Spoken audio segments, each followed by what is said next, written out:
In the scorching summer of 1518, in the city of Strasbourg, one woman stepped into the street and began to dance. She didn't stop. For days, her feet bled. Her body screamed for rest. Yet she kept dancing. Within a week, dozens had joined her.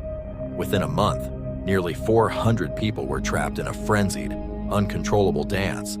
They twisted, leaped, and convulsed until their hearts gave out, until they collapsed from exhaustion, or until they simply died. This was not a festival.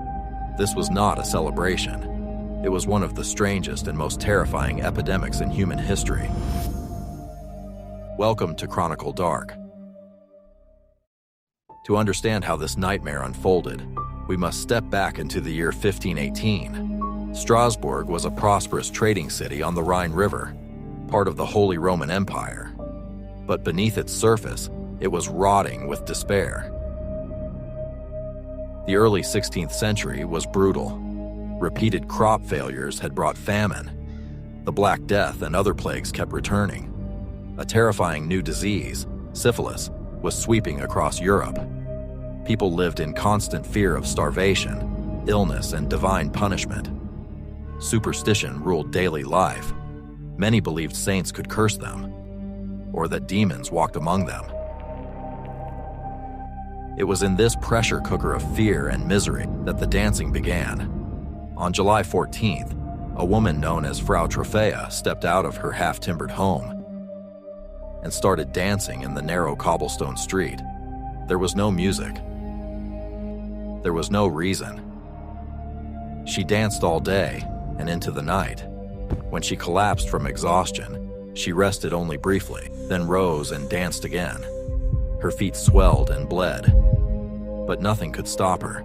By the end of the first week, more than 30 people had joined her. They danced with wild, spasmodic movements, arms flailing, bodies jerking, faces twisted in exhaustion and terror.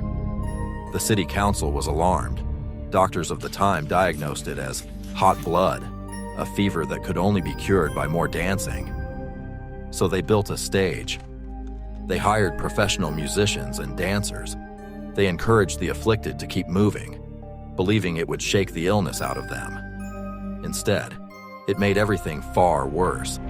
The mania spread like wildfire. By the end of August, as many as 400 men, women, and children were caught in the dance.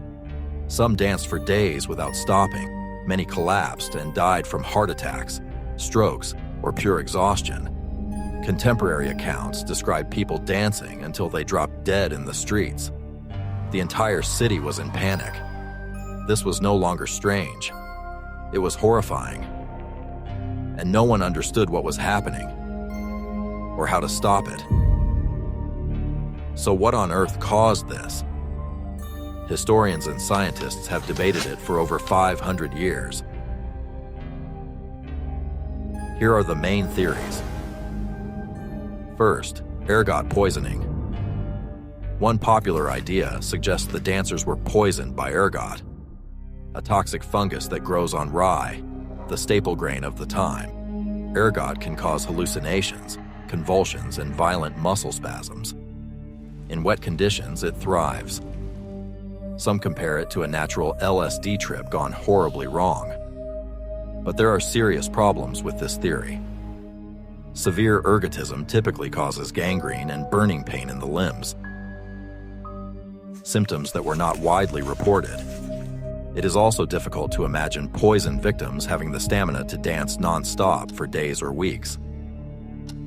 While possible, many experts now doubt it was the primary cause.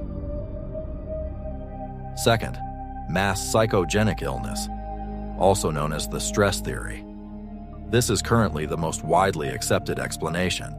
In times of extreme stress, large groups can suffer shared psychological breakdowns, known as mass hysteria. The people of Strasbourg were living in hell, famine, disease, and constant fear of divine wrath. They already believed in Saint Vitus, a saint thought to curse sinners with uncontrollable dancing. When one woman began, others on the edge of sanity started to mimic her. Extreme stress combined with powerful cultural beliefs created a self-reinforcing epidemic. The more people danced, the faster it spread. What do you think caused it? Let us know in the comments below.